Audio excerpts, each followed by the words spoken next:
And we're live. Today we have a very special guest hailing from Gravesend, Brooklyn. I'm going to talk about how it is to grow up in Brooklyn, in my opinion, one of the last Italian-American neighborhoods, rapper Sholda. Today here on the Armchair NBA.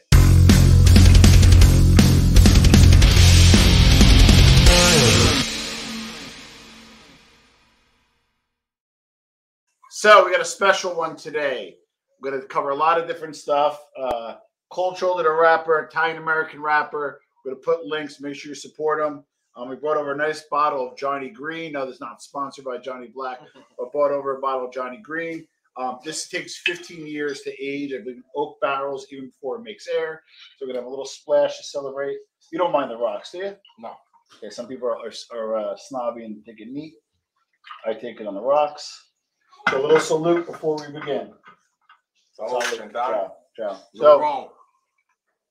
So we're going to start off with, I'm going to get you or show you his, I believe he has a lot of bangers, but I believe to be his best hit. It's called New Rome. We'll talk a little bit about that today. So check this out.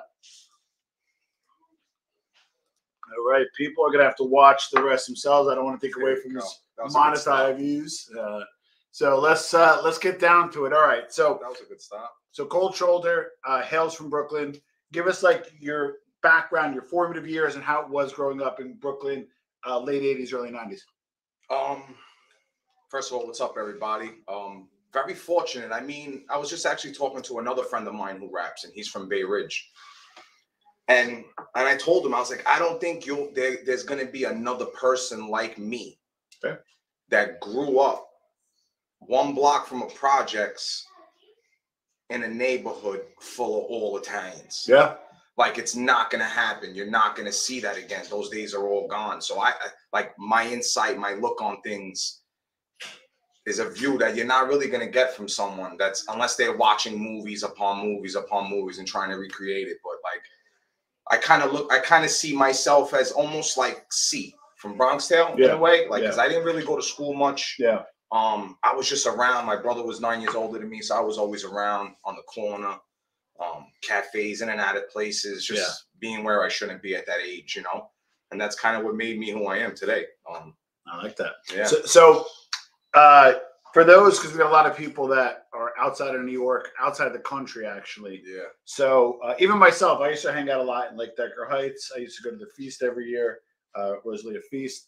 But I didn't really know the difference. Give me the makeup of Brooklyn. You got Bensonhurst, Gravesend, Dyker Heights, and then Bay Ridge. Give us kind of like the map. And also, if you could give a little bit of like, weren't there beefs and crews and all that kind of stuff? Give a little background on that too. Yeah, I mean, so we'll go back to the beginning. Like I said, my brother's 9 years older than me.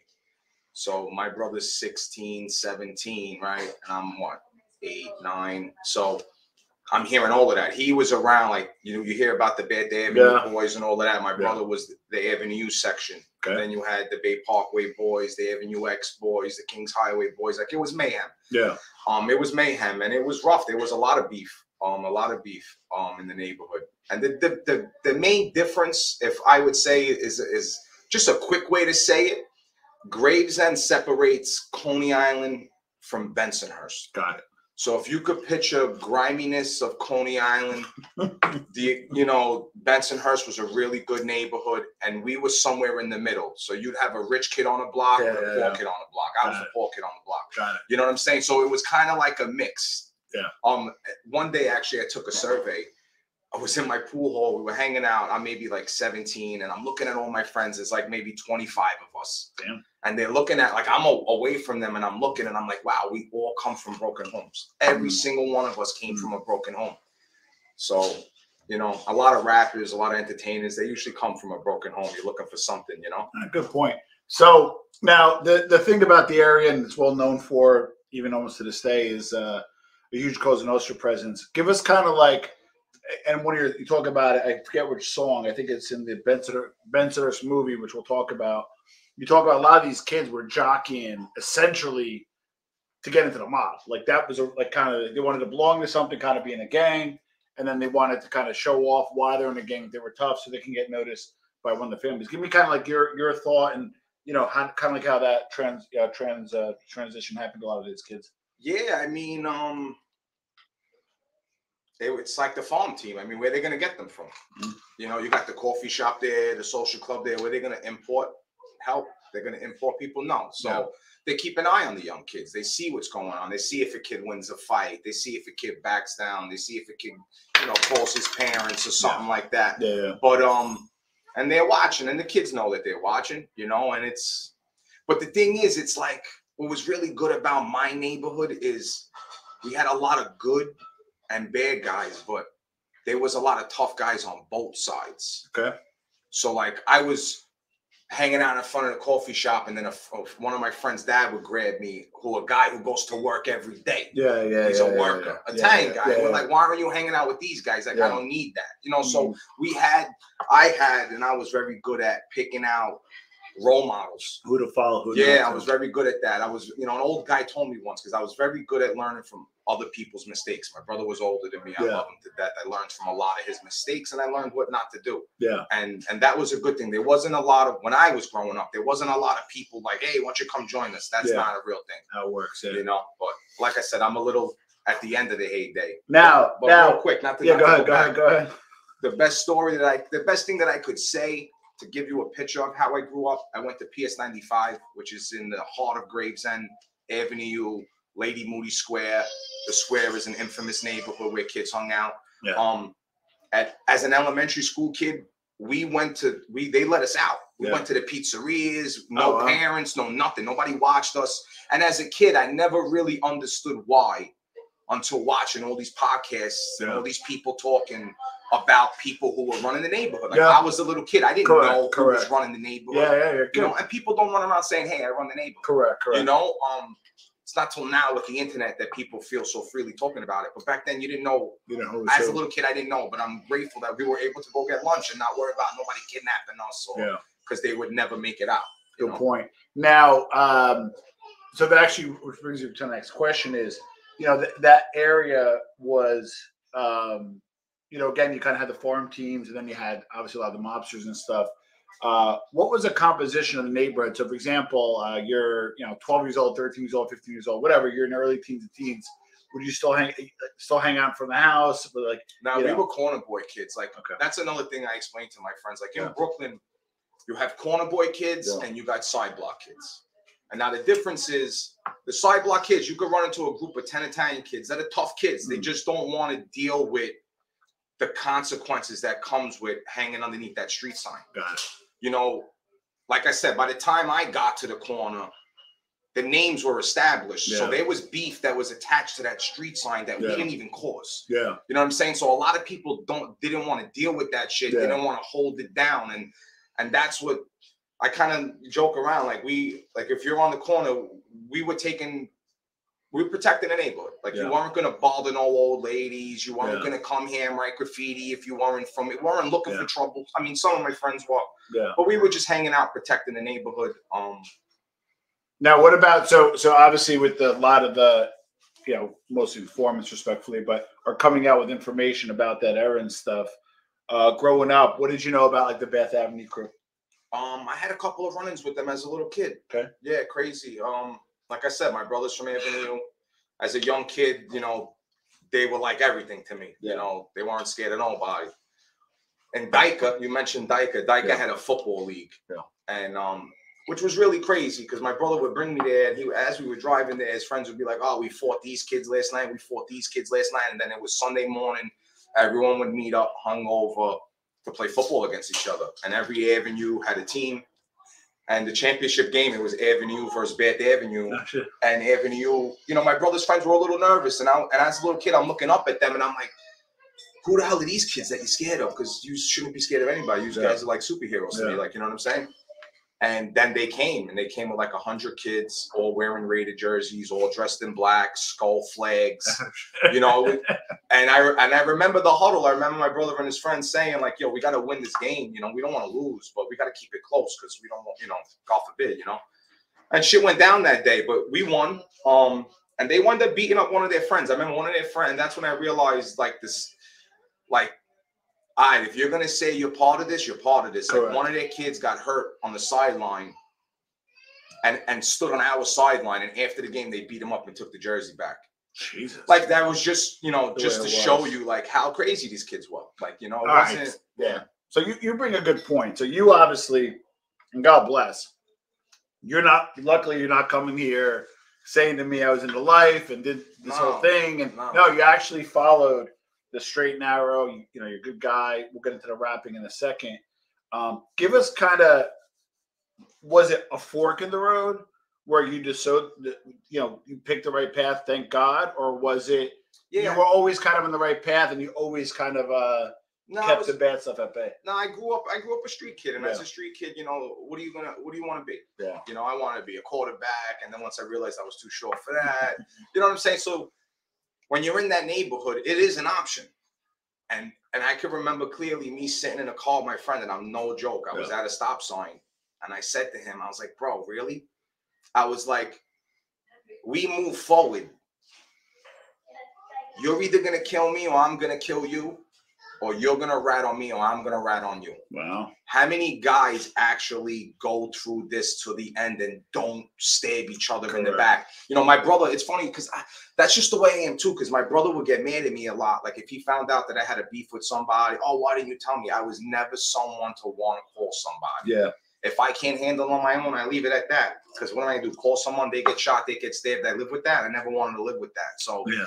It was a lot of shit like that showed me. And you watch the movies, man. It's not.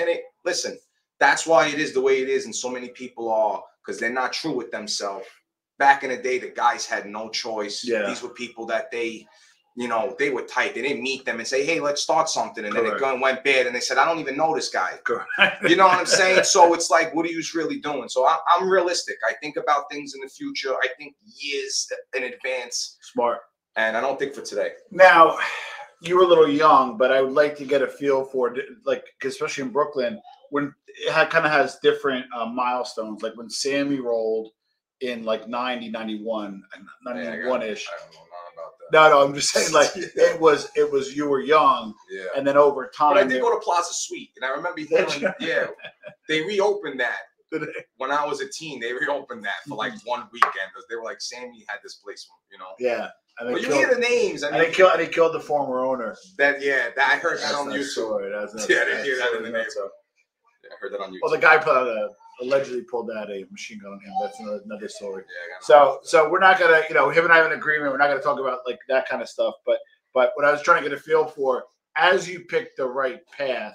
Yeah. Now the funny part is you talk about people who pick the wrong path, right? Yeah. And they like have an arc, right? They kind of have their highlight, and then it just crashes down, and they end up in a foreman, dead, or in jail, whatever happens, right? But following the straight and narrow isn't easy either. You get up every day. You gotta do something. That's the easy way. But that's the easy way. The other way, they say it in all the movies. They say they try to drop hints, and I listen to those hints rather than watching the money. You know what I'm saying? So a lot of people watch the money, they watch the jewelry, but they're not listening to what C's father's telling him. Correct. You know what I'm saying? And now, I bet you there's a lot. Like when I was 18, my uncle's like, "You want to work?" I said, "Yeah, I want to work." I bet you there's a lot of guys that had an opportunity that didn't realize how fast. Like I told my nephew, like life moves fast. Yeah. And you are nothing but the addition of all your choices that you made. Yeah. So you got to make them, and you got to make them quick. And I made that choice. And a lot of people that I know, they're like, I wish I could have had a chance to be there. I didn't do it when I was younger. And now they're struggling, Now, without giving names, your close vicinity, think of your closest 3-4 friends at 18 years old, let's say. Did they follow kind of your life straight and narrow? Did they kind of go into that life? And if so, how did they kind of end up? Just so I get a feel for how, you made a decision. How did your friends fare? Yeah, no, I grew up with a lot of kids. A couple of them are dead. God rest their soul. A couple of them in jail. A couple of them, they just can't figure it out. It's sad. Life is hard. A couple of them are doing really good for themselves. So, it's just like anybody else. I mean, anybody else you hear from telling stories about Brooklyn or New York, you always got that. And I'm one of the fortunate kids that they all probably thought wasn't going to make it out, and I made it out. So I want to also highlight, he came up with a 3-part Bensonhurst movie that he does like essentially over song. You have one where it's all on one, correct? Yeah, that one. Okay, so I'm going to play Accardo with Da Vinci. I just think that so I want to know kind of the map it out for us. Give us from conception to to execution on the Bensonhurst video. It's amazing. I'm gonna put a link for that below as well. Thank you. Yeah, so in all my albums, I never really went full on street. So I said to myself, I got to do a street album. I got to give them something that's never really been done before.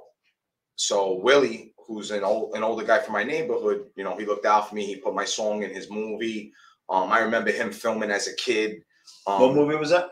Well, I was in back in the day, his boxing movie that came out. Sweet. Yeah, my song is in the end, the trailer. Oh, shit. Nice. Yeah, he reached out to me. He's like, "You're a kid from the neighborhood. I see you doing your thing." He's like, "I want to get you in the movie." Nice. I was supposed to be in the first Gravesend series, my song, but my mom was in the hospital at the time, and it was just bad timing. Yeah. So when I wanted to do the album, I said, "I'm not. You know what?" He looked out for me, and I'm all about respect. So I said, I'm not going to name the album Gravesend. You know, I didn't live in Bensonhurst. I hung out in Bensonhurst, had family in Bensonhurst. It's basically the same thing. So I said, out of respect for him, I said, I'm going to go somewhere different with it, and I'll just name it Bensonhurst. So I named the album Bensonhurst. And then I honestly was writing the album with him in mind because I know he was coming out with Gravesend too. Yeah. So I said, "Oh, doing the Mayo." Yeah, Willie DeMayo. Yeah, Willie DeMayo. So, okay. Yeah, so I wrote the whole album. I said, you know what? Let me write this album as a movie.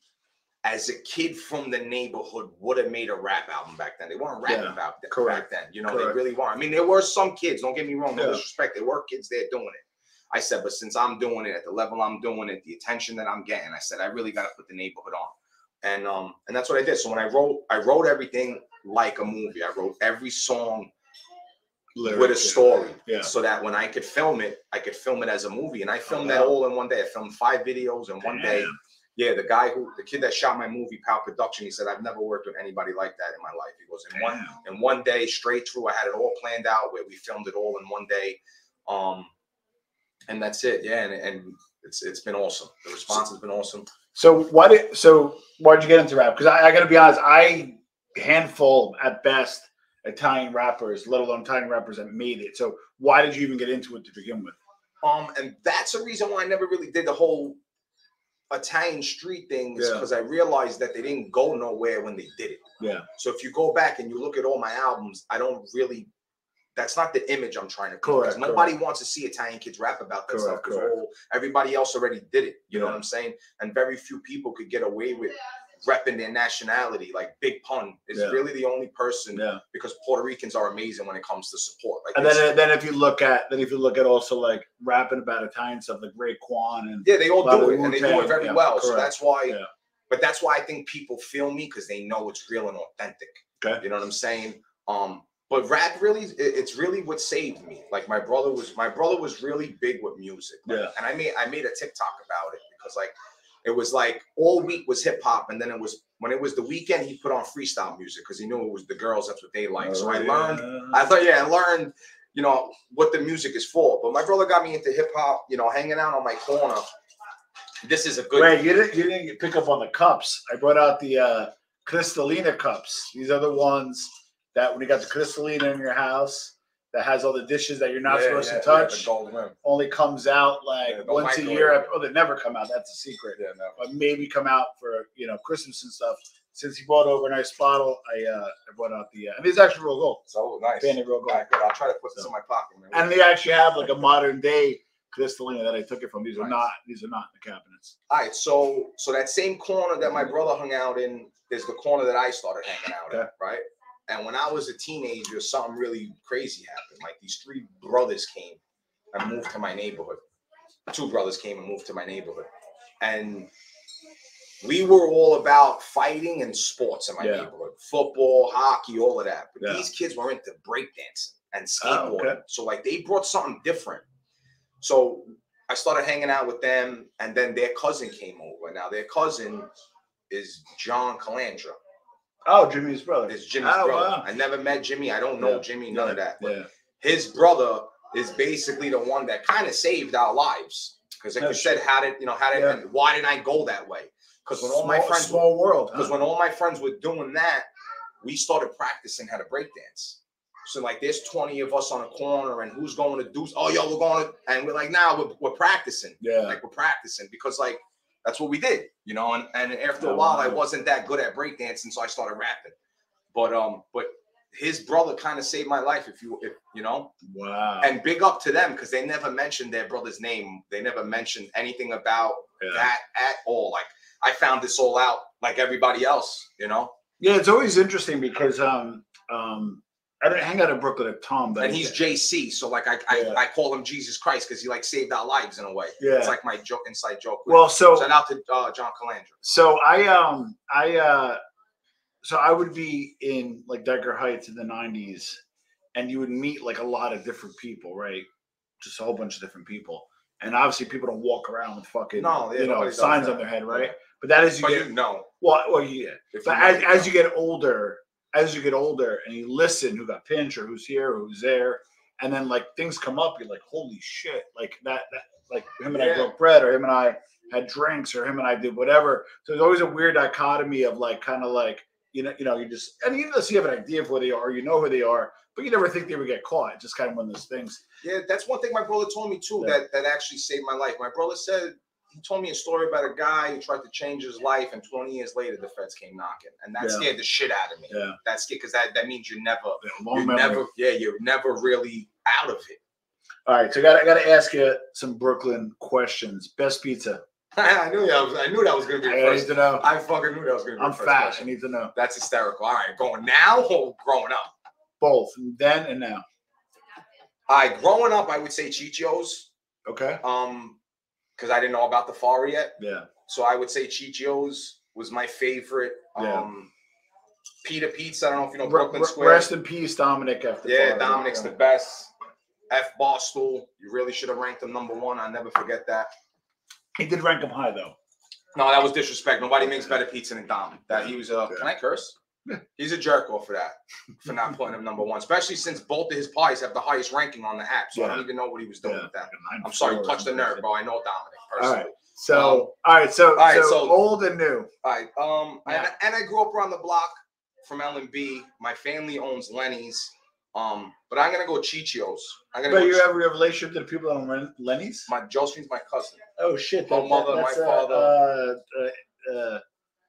What is it called? John Travolta movie, right? Yeah. That's my cousin Josephine. She's the best. Hard worker. You're the best, cuz. Sorry, but yeah, I would say nobody's better than the Fara. Okay. And L&B's is good, but it's not. L&B's good, but L&B when we were kids, that's more of a hangout spot. Like you're not gonna have a spot like that, like where you could go hang out, meet girls, who's got cars, bikes. Like summertime was over, and the food's amazing. Still go there. I don't know what they say Egyptian food. I don't know about all of that. The food's amazing. Oh man, I got him. He's gonna kill me. I just had him on the podcast. Oh man, he opened up slice shops in Brooklyn, and he's from the area. He opened up slice shops. Anyway, he's gonna come to me. I had him a few times on the podcast. All right, give us best restaurants. Italian restaurants, straight, could be, a checker flag table to maybe higher end. Best Italian restaurant or restaurants in Brooklyn. I mean, I'll give you my favorite, Izzo Coliseum, by far. Why are you gonna ask me if you're gonna give me all my answers? Well, that's mine. Yeah, no, I want to take ownership of it. Yeah, seafood risotto off the Ottobello on Bay Parkway is definitely one of the most underrated places. And a lot of people don't like going there. He's gonna Google it. A lot of people don't like going there because you gotta wait. Okay. Because it's freshly made everything. Can we tell me know you? No, I don't know them like that. I don't know them like that. They're really good. Joseph Avenue is one of my favorite spots still forever. Ponte Vecchio and Bay Ridge, like you want to go to a nice spot. You want to go to a nice spot. Bring it up Tommaso's, huh? No Tommaso's? My dad worked there when he first came to this country. Really? He washed dishes there. Yeah. Your father, your family's from Sicily, right? Yeah. So, sorry to hear that. Just kidding. Yeah, all right. The best. See, no. See, this is what I got to deal with my whole life. When you mention Sicilians, make sure they mention that Joe DiMaggio is from Sicily. So automatically we beat everybody. And I won't even keep naming names, but Joe DiMaggio's Sicilian. And where's your family from? My father's from Sciacca. Oh yeah, Agrigento. Yeah. And my mother's from Baugina, which is in Palermo. Yeah. I've been to. But back to the food places. Let's shout them out because they all deserve it. L&B still good. The restaurant don't sleep. Mozzarella Carols, baked clams, unbelievable. Okay. Gargiulo's is still good. Yeah, that's like a standby. Yeah. But that's more of a dining hall now. But I'll be honest, when I only go to Joe's, man. I want my Pinelli special, octopus salad, and I'm happy. Where's Joe's? On Avenue, right by McDonald Avenue. All right, now, best bakery dessert shops. Villabate, hands down. Okay. See, but this is weird, and I know you were going to ask me this, and this is what I was going to tell you, too. I moved from Brooklyn a while ago, right? I was, 20-something years old. So about 12 years ago, I left. Okay. When I was growing up, every bakery was good. Every pizzeria was good. Mona Lisa still good or not? Mona Lisa, I don't know if there's Mona Lisa opened up in Jersey in Metuchen. Yeah. And for some reason, I don't know if it didn't carry over. For some reason, it didn't hit their stride. Nah, it actually went out of business. The Mona Lisa. That's another thing too. Like with Italian businesses, the best businesses are the ones that have a personality. Yeah, true. Pizza guys that you want to go see the pizza guy. Anybody can make pizza. That's why look at it now. Everybody wants to be Italian on the internet making pizza. But it's really about going to visit the guy. Correct. That's what the pizzeria were about. That's what the branding was. This guy's gonna curse me out. Like I want to go hang out with him. I met Dom. And Dom didn't really talk to anybody. And he talked to me. He wasn't the most. No, I don't want to say. But real quick, just my point was especially me, we didn't travel all over because we were very territorial. We have the best. I have the best bakery, the best pizzeria. I don't have to. And to bridge off of that, that's my theory of why Italy is the best country in the world. Because every town would do something. And rather than the next town saying, hey, they built a nice church, let's go there. They say, you know what? We're going to build a better church. So the competition amongst each other is what makes us great. The problem is, it could burn us down at the same time. And that's why I started New Rome real quick. Well, we're going to perfect jump.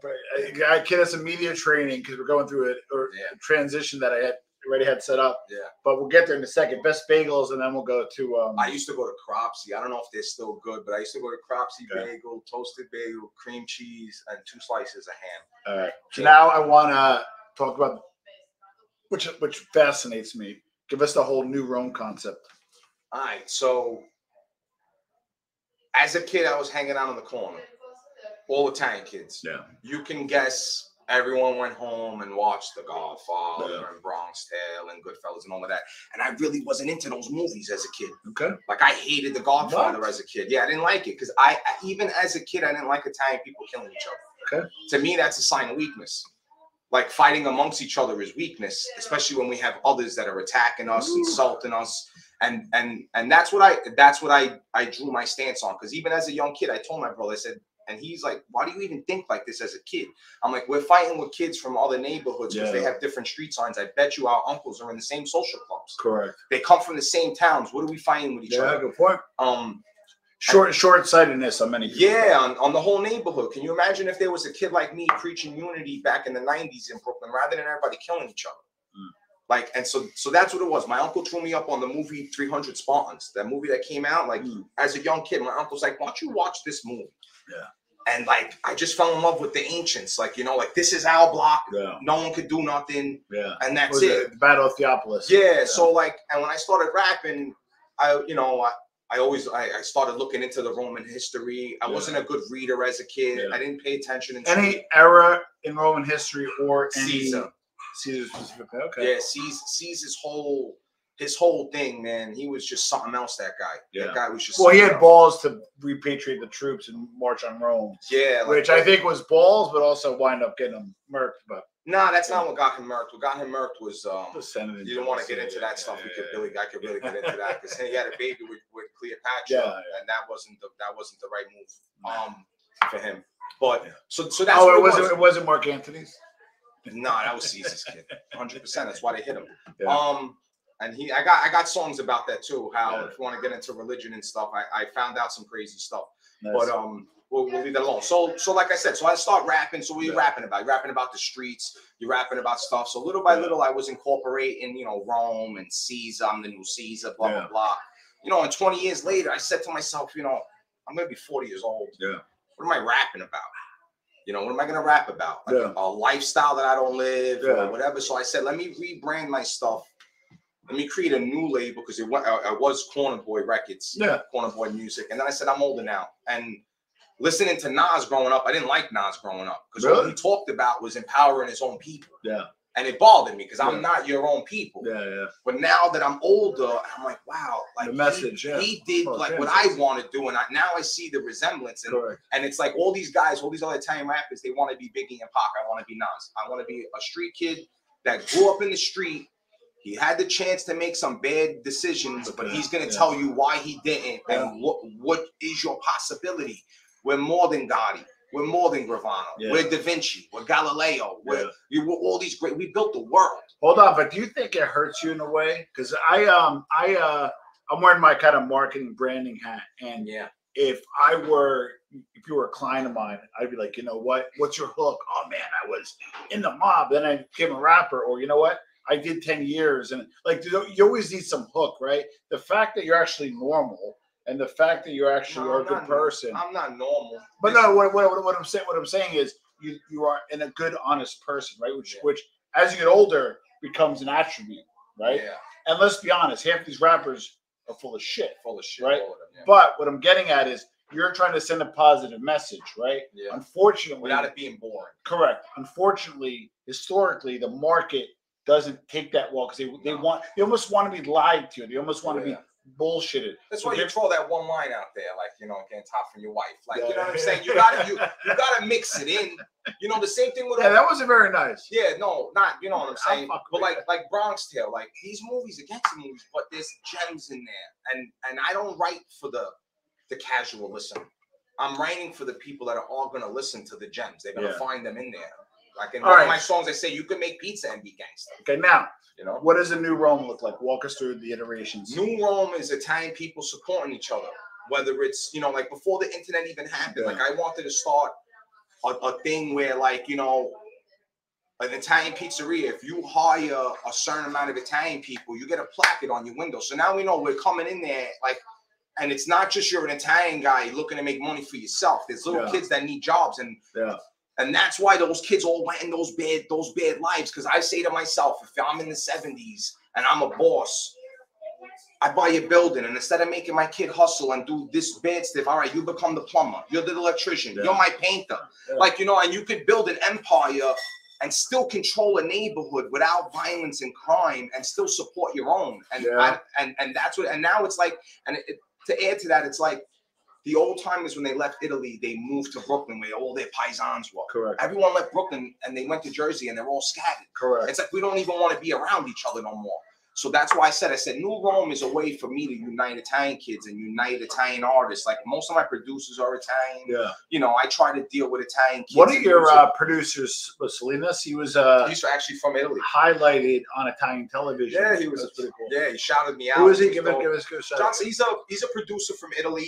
He's been reaching out to me for a while, and I'm always busy with my projects because I plan them out. I don't just, that's a dope beat, I'll write it and I'll put it out. Yeah. I take my time, and he kept on, you know, hitting me up. But that wasn't really what I liked about him. I liked the way that some producers, you buy a beat from them, you put a song out, call it a day. He's constantly pushing everybody's stuff. He's constantly throwing the Italian flag everywhere. I said, forget about that beat is dope. He's a great guy. He's exactly the type of person that I like to see myself as, someone that supports other Italians. So I worked with him. We did a dope song together called Caesar's Revenge. Oh, I like it. Yeah, the song is actually about when Caesar was kidnapped by pirates and how he got his revenge. You know, it was the first time I ever did something like that. It's a full story on Caesar, but still dope enough that if you like hip hop, you'll be able to listen to it, you know? Okay. Is there anybody that, and I to be honest with you, there's not many that I can think of. There were maybe that are not as famous, but I can mention them one or two. But do you have anybody that you're trying to emulate after in the Italian community that, you know what, this one's doing it well? No, I don't emulate nobody. I don't even listen. No. What I'm getting at is inspiration. Is there anybody out there currently as like an Italian American putting our community together? You're like, oh shit, you know what? I want to emulate that, or that guy's kind of doing it right. I can do a little better maybe. But what I'm getting at, do you have an inspiration? Because to be honest with you, there's not a lot of Italian thought leaders, Italian American thought leaders that are kind of raising their hand saying, well, there is, a John Viola. Hold on, shout out to John Viola and the Italian American podcast. They're currently doing that. Nice. They recently had a leadership summit. I seen Florida. That was cool. I seen that. John was behind it. And John's a good friend.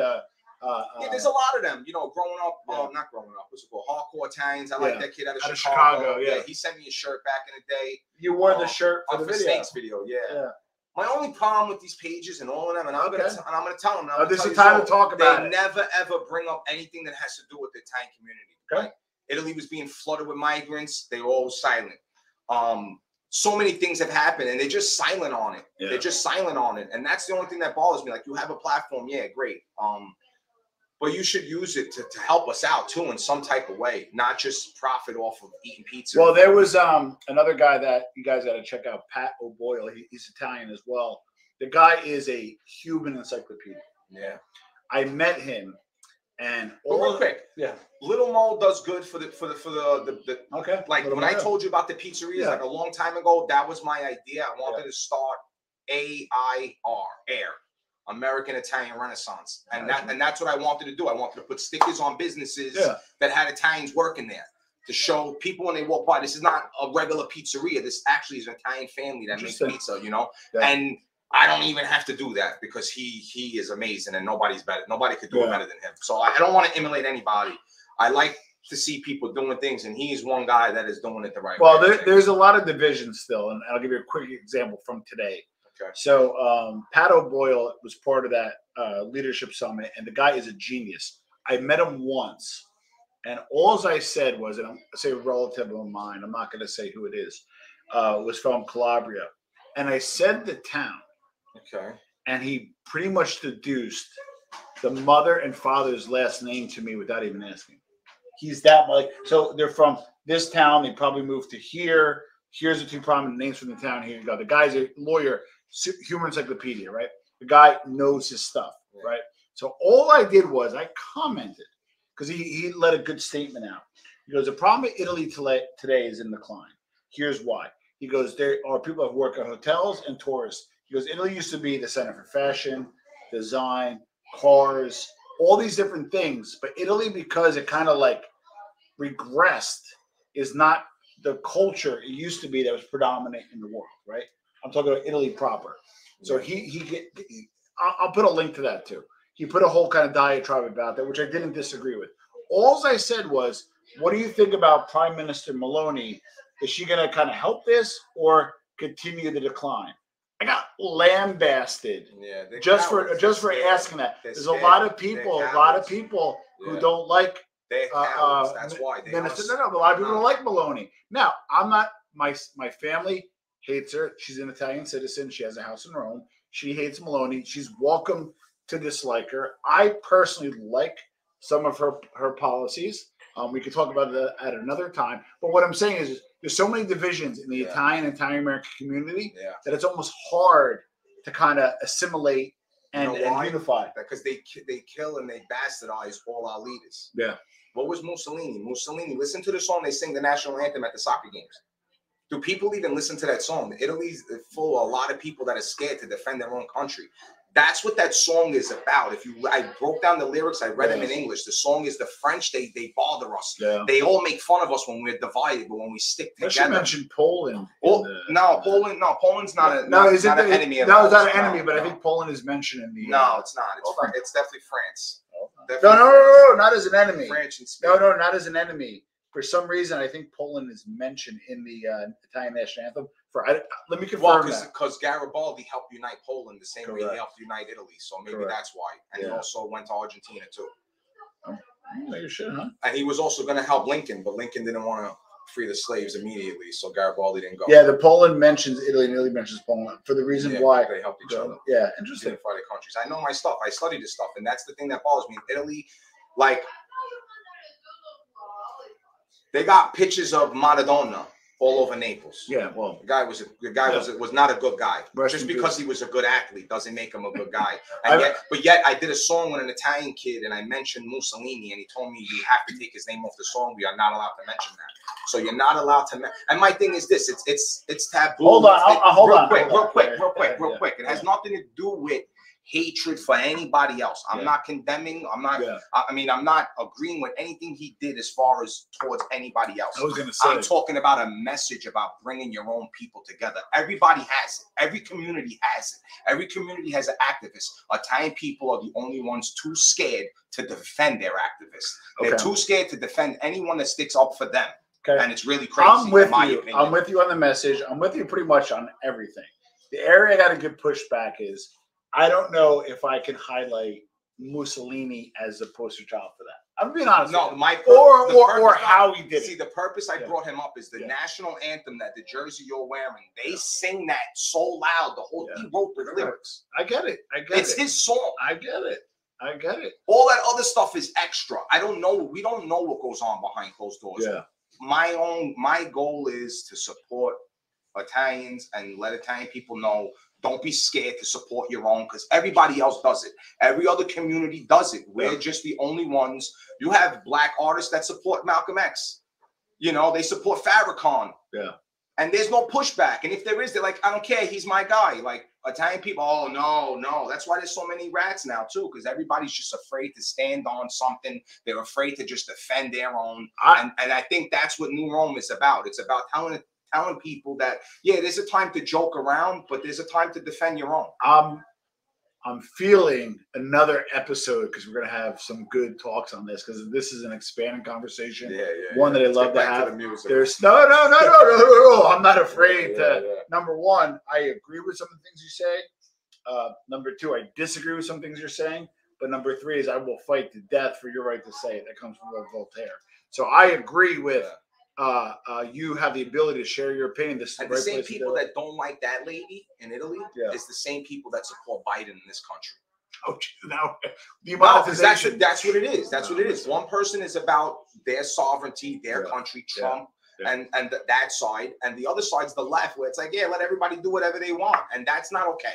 It's not okay. It's not okay for everybody to do whatever they want. Do me a favor. Drop a comment below if you want him back. And we'll have a good debate. Again, I agree with him on some things. I disagree on other things. You can find out why. You have to drop the comments below. Now, there you go. I'm going to put you on the spot. Now, you can reserve the right to say no and do it another time, or you can do it now. Want to do a little freestyle one time, or you want to wait till next time? No, we could do it. We could drop some. Okay, I have no beef for you, so it's no, don't worry about it. So compose a little bit, have a little, No, I'm good. 15 year. I got it going. All right, yo. No, don't do that.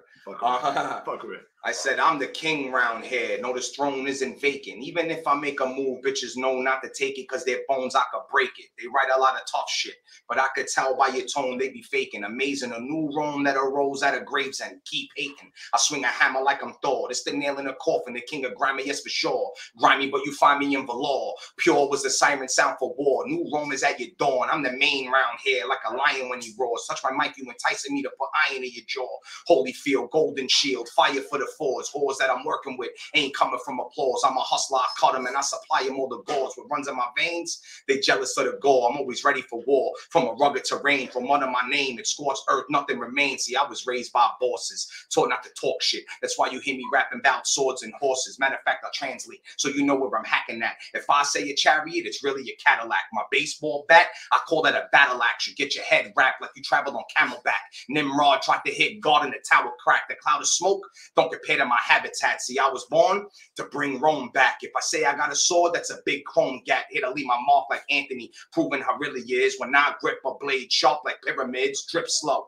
Spilling every vein, can't go. This military brain, filling every line with, killing everything. Got them dancing in circles like, will it ever rain? I ain't spitting for the fortune, the broads or the dames. Cold fire melt the ice that you got in your chain. Gather the army of Romans to conquer the game. Monsters with brains, scary like monsters with fangs. They ponder why my bars ain't rocking the same. I learned to talk with my hands from a boxer with slang. Round here, no fear's death, it's optimum pain. And you next if you a nuisance on the block where I hang. You next if you a nuisance on the block where I hang. Yeah. Holy shit. Speechless, cold shoulder, Brooklyn born, Italian American, links below, and then we'll debate them next time on the Armchair NBA.